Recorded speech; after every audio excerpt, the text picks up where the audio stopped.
change, that's another big area. There's this whole notion of behavior economics. Yes. I think that's what I heard. It's a great phrase. Yeah. So commercializing behavior change, I'm skeptical. I am too. But in other ways, I guess for some people that could make.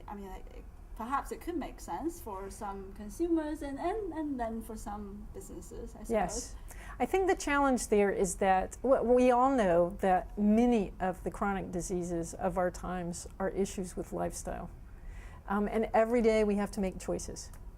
Yeah. Do we choose the healthier option? Do we choose the harder option? That is often the healthier option, or do we just do what's in front of us? And some of the sessions were very informative in that they pointed out the fact that as life stressors get to be harder, your ability to make healthy choices drops. And as all of us get busier with our executive lifestyles, we find out we're not actually exercising, we're drinking too much, we're not sleeping enough, and it all starts to add up. So these tools are all designed to remind you constantly. And they have a few things in common. One of them was that a lot of them, because we're data geeks, all of us who are here, we like the data, they're all about what they call the quantified life. I want the high quality life, not the high quantity life. But they measure everything. And then they try to believe that the theory is that if we just tell you the data, it will change you. Unfortunately, there's a lot of science to show that's not true, because we all know what we should do, but we're not really sure what tips us into doing it.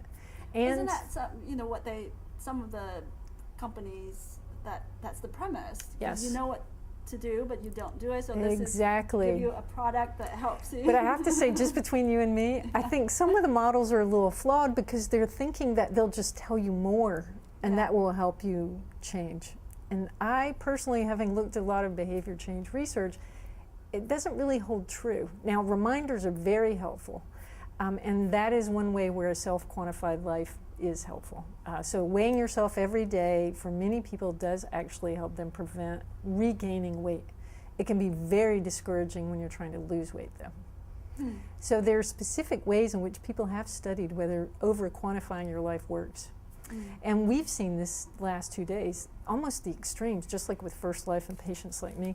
We've seen the extreme of the avatar, where there's an entire game where you pretend to be a cartoon character in it. Swimming. And I know, and I don't think you can do virtual exercise yet. It's not really, well, the Wii is pushing the edge, but this isn't even the Wii. This is just you're an avatar. It's supposed to help you think in a more healthy way by pretending to be that healthier person.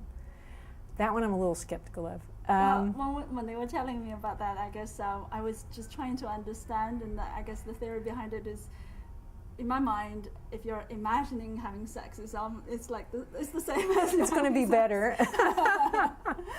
Yes, and the other probably less cutting edge stuff is grounded in some good science. We saw some presentations of things that actually do work. The ZAMZ, which records activities for children who are struggling with obesity and then gives them positive feedback to help them move and get better. They've actually shown they lose some weight and they exercise 3/4 of a mile more per day than children who don't have it.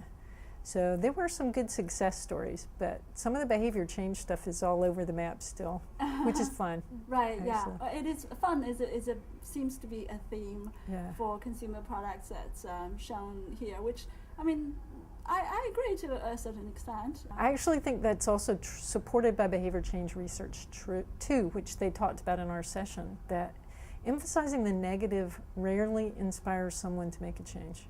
Emphasizing the positive and making it fun, that's much more likely to help people. And that's a good fit for people who do want to do something worthwhile and fun with their job and their company and their approach. So is ZAMZ your favorite behavior change?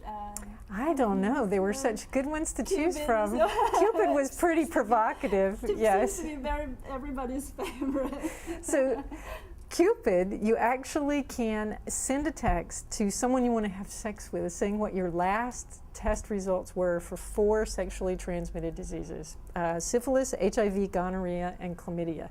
Unfortunately, they deliberately, I'm sure, left off herpes and a few others that you probably would want to know. So it's definitely not a one-stop-fits-all issue.